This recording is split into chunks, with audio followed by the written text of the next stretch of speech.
If you have played Helldivers 2 for any sizable amount of time, you too have said the classic, man, Arrowhead should add insert favorite weapon here.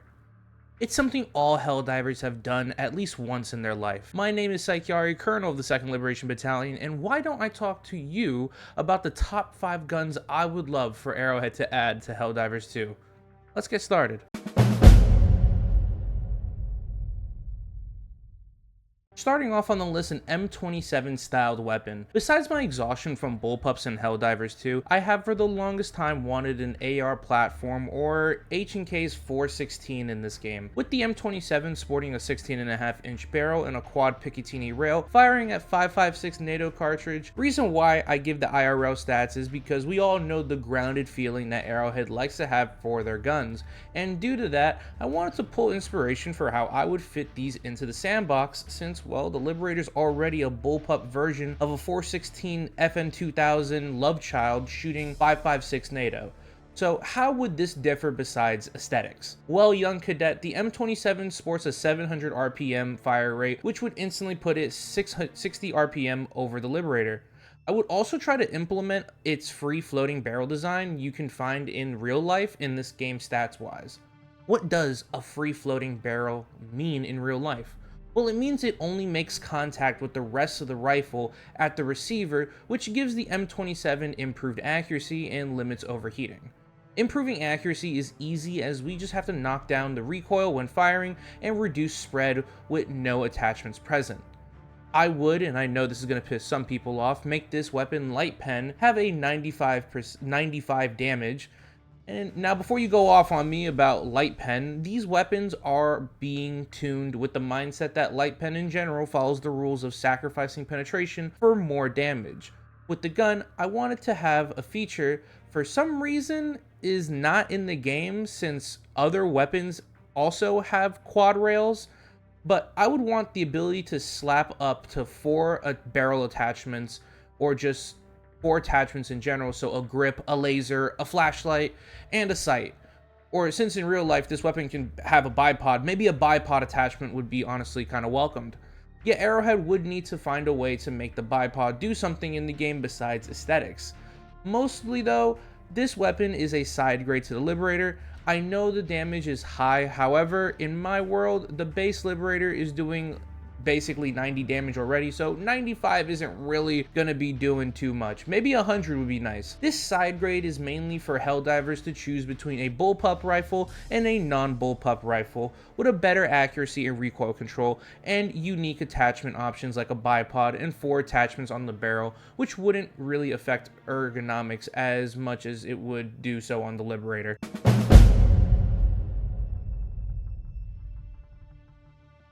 We have a lot of weapons that are very modern, very realistic, grounded, something that I would expect to see in a fictionally advanced human species to be used in a galactic war setting.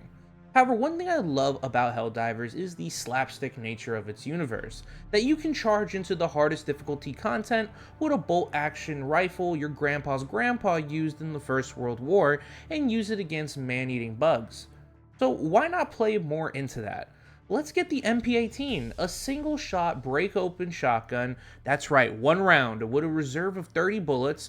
Now, where we break from reality is it's going to be chambered into something similar to a 338 Lapua, so I can justify saying this gun has heavy pen, with enough damage to straight up walk up to a Hulk and one-shot headshot a Hulk, one-shot body shot a Devastator. To put it to perspective, you could 1 or 2 shot a Charger leg off. This weapon has no attachments, horrible reload speed, and some nasty sway and initial ADS. However, it will 1 to 2 shot most enemies that aren't a Biotitan or Factory Strider. While it would be overpowered, probably in a skilled user's hands, the average player is never going to touch it. Yet, you always have the meme moment of a bro bringing this in, a gun from the 1800s, and since he's good with the weapon, he's just one-shotting everything while using a glorified wooden stick with a barrel. I think heavy pen should be exclusive to primaries or secondary weapons that are, quote, old war-y, you know, like a revolver to Senator, World War I or World War II styled weapons, or even later. So let's say they make a colonial times black powder musket weapon for some reason, that should have heavy pen.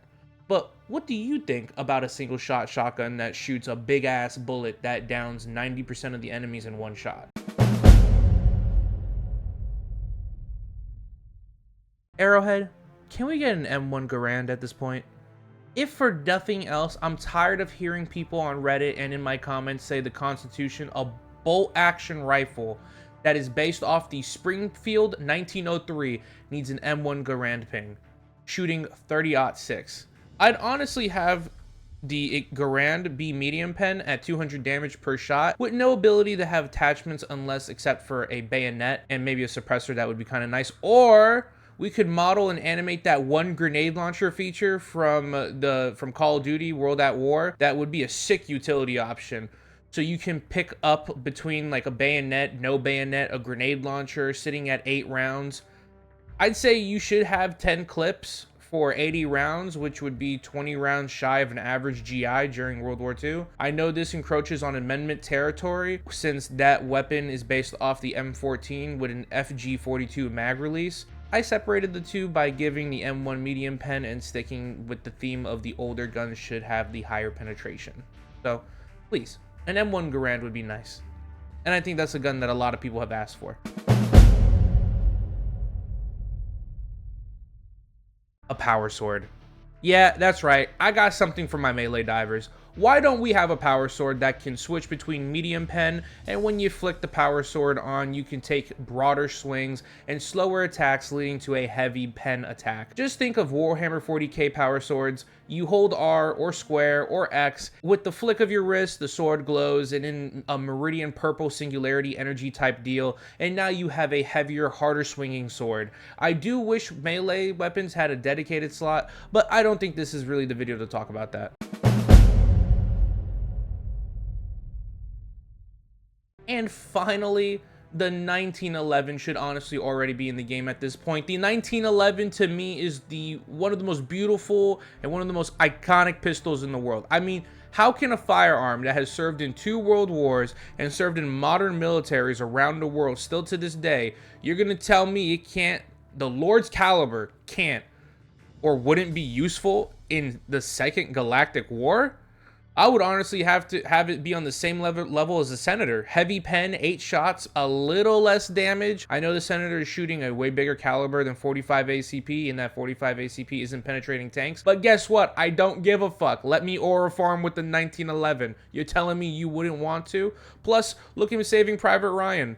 Bro shot down a Tiger tank with that pistol. Ignore the 5 seconds after the scene where Stingrays or whatever the fuck they're called come in, or Mustangs come in and shoot the tank. All right, that didn't happen. That is the director's cut and not canon. But that's the top 5 weapons I want added to Helldivers 2. Tell me down below what you guys would want added to Helldivers 2. Do you want something more sci-fi or more real world? I was gonna put this AK-74U and a UMP-45, but I wanted the weapons I listed to be something I would want to see now, immediately, as soon as possible.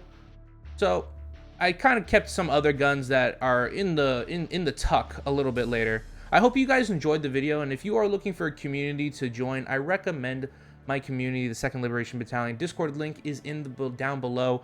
We have unique challenges, dispatches to help guide our battalion in the war and major events. Besides that, be safe, Helldiver, and don't drown.